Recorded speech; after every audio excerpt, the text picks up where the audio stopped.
E aí isso traz consequências, né? Impactos positivos e impactos negativos.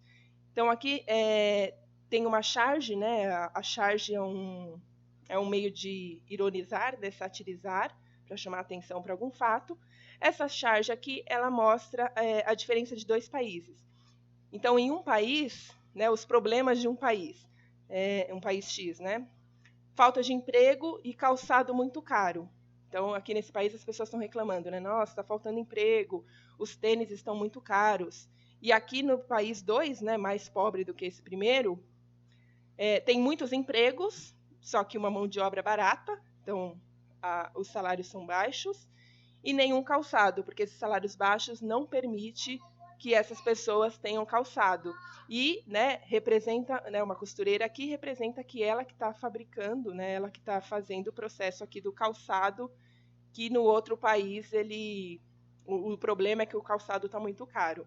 Entende essa diferença? Então, os países ali que recebem as filiais, muitas vezes, né, em muitos países, as condições são bastante precárias. Então, uma pessoa aqui que está usando em um determinado país um tênis da Nike, da Adidas, de outra marca famosa qualquer, tem que ver se o processo de fabricação em outro país, em outra filial, como que são as condições, né, desses trabalhadores que estão fabricando o tênis que eu estou usando.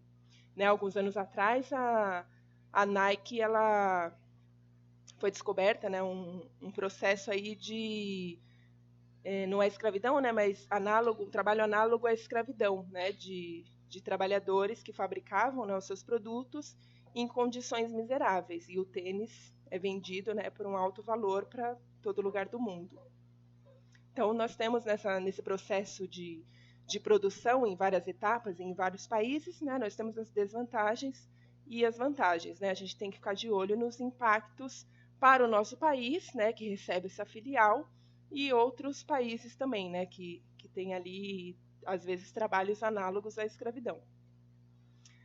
Bem, no Brasil, né, esse processo de vir transnacionais, né, para o nosso país começou com o Plano de Metas do Juscelino Kubitschek, também conhecido como JK.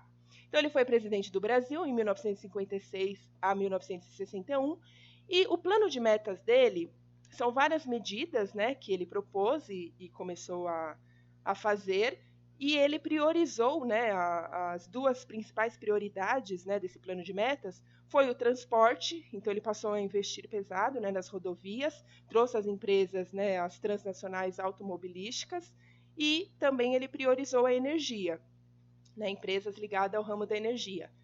E um plano a mais aí que ele acrescentou depois nesse plano de metas foi a construção de Brasília. Tudo isso, né, depois que ele começou esse processo, então várias empresas transnacionais começaram a vir para o Brasil. Então eles praticamente dominaram o mercado brasileiro, porque uma empresa nacional era muito difícil competir com essas transnacionais que tinham uma tecnologia mais avançada, era muito mais competitiva. E acabou, né, ao final dessas metas, gerando uma alta dívida externa que o Brasil teve que conviver durante anos, e ele acabou priorizando o Sudeste. Então, essas grandes empresas, elas acabaram vindo por Sudeste, né, gerando mais empregos para o Sudeste. Então, uma grande migração, principalmente de nordestinos, passou a vir para a região Sudeste, né, em busca de empregos, melhores oportunidades. Só que não tinha, né, infelizmente, assim, não tinha, a cidade não comportava, né, tanto em questão de moradia quanto em questão de emprego, né, não tinha emprego para todo mundo. Então, faltou aí um planejamento em atrair essas empresas para outras regiões também, e não apenas para o Sudeste. E de uma maneira também que protegesse as nossas empresas nacionais, né, que não foi o caso. Bem, e aí a gente entra, né, a gente precisa falar o que é o livre comércio, que vocês vão ter que fazer um exercício depois, né, que eu vou explicar. O que é o livre comércio, né, numa economia? É um processo onde o mercado se autorregula. Então, há pouca interferência do governo, e aí o mercado, pela oferta e pela demanda, ele vai se autorregulando. Isso na teoria, né? E aí como funciona na prática?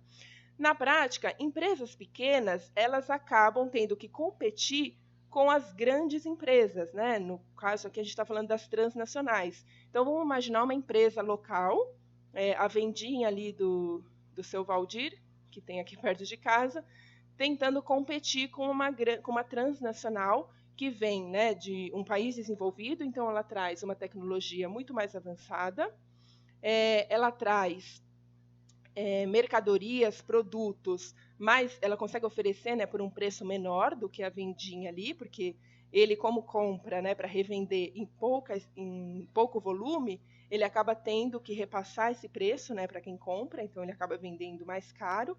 E essa empresa não, como ela vende em grande volume, em grande escala, ela consegue um preço bem menor. Então é muito difícil ele conseguir, as empresas pequenas conseguirem competir com essas empresas transnacionais.